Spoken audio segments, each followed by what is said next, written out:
ಆತ್ಮೀಯ ವೀಕ್ಷಕರೇ, ಈ ವಿಡಿಯೋದಲ್ಲಿ ಆಧ್ಯಾತ್ಮಿಕ ಕೆಲವು ಮಹತ್ವದ ವಿಷಯಗಳನ್ನು ಆಲೋಚನೆಗಳು ಹೇಳಿದ್ದೇನೆ. ಈ ವಾಸ್ತವಿಕ ಬದುಕಿನ ಜನರ ವಿಚಾರಗಳು ಹೇಗಿದೆ ಎಂದು ಹೇಳಿದ್ದೇನೆ. ಈ ಸಾಮಾಜಿಕ ಬದುಕಿನಲ್ಲಿ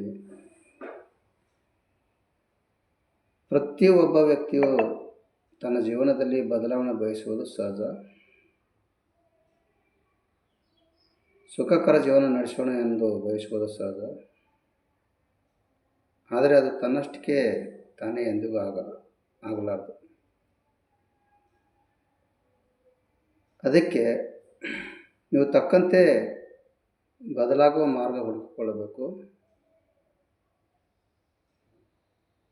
ಇಲ್ಲಿ ನಿನ್ನ ಜೀವನದಲ್ಲಿ ನಿನಗೆ ನಿನ್ನ ಹಣೆ ಬರಹವನ್ನು ಎಂದಿಗೂ ಬದಲಾಯಿಸಲು ಸಾಧ್ಯವಿಲ್ಲ.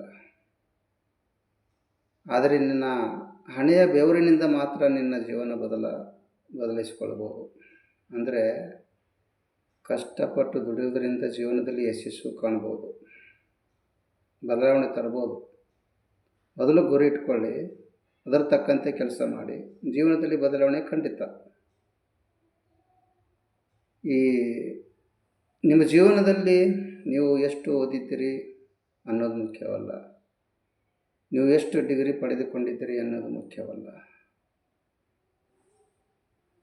ನೀವು ಆ ಓದಿನಿಂದ ನೀವೆಷ್ಟು ತಿಳಿದುಕೊಂಡಿದ್ದೀರಿ ಅನ್ನೋದು ಮುಖ್ಯ. ಎಷ್ಟು ಜೀವನದ ಮೌಲ್ಯಗಳನ್ನು ಅರಿತುಕೊಂಡಿದ್ದೀರಿ ಅನ್ನೋದು ಮುಖ್ಯ. ನೀವು ಎಷ್ಟೇ ಓದಿದ್ದರೂ, ಎಷ್ಟೇ ಪದವಿ ಪಡೆದಿದ್ದರೂ,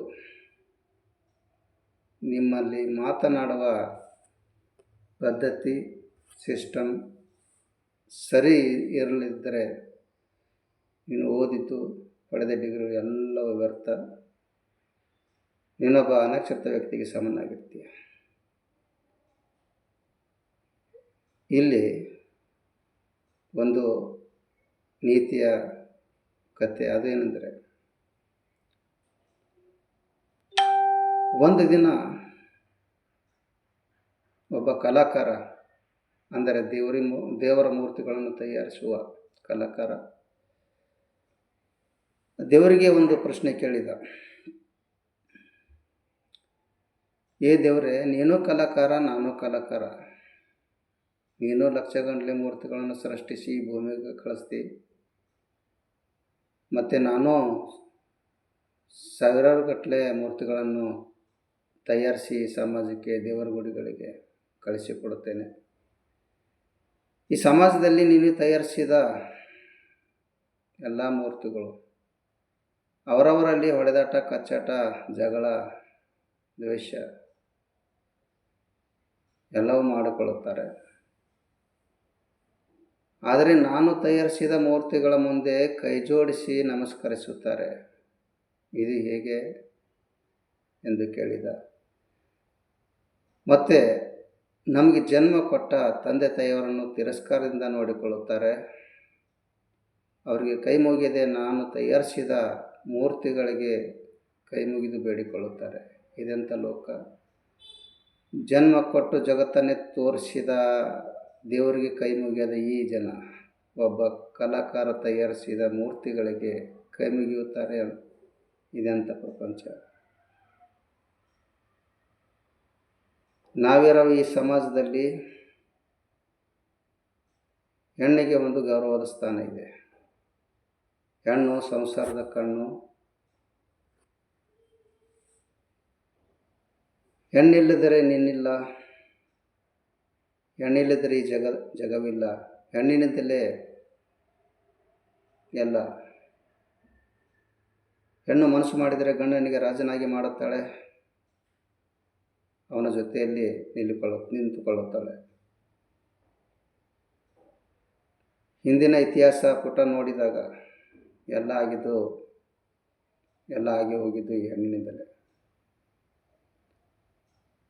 ನಮ್ಮ ಮನೆಯಲ್ಲಿ ತಂದೆ ತಾಯಿಯವರು ಕೊಟ್ಟಂಥ ಜೀವನದ ಪಾಠ, ಕಲಿಸಿಕೊಟ್ಟಂಥ ಸಂಸ್ಕೃತಿ ಸಂಸ್ಕಾರ, ಕಲಿಸಿಕೊಟ್ಟಂಥ ಬದುಕುವ ಕಲೆ ಇಡೀ ಪ್ರಪಂಚದ ಯಾವ ವಿಶ್ವವಿದ್ಯಾಲಯದಲ್ಲಿಯೂ ಕಲಿಸಿಕೊಡೋದಿಲ್ಲ.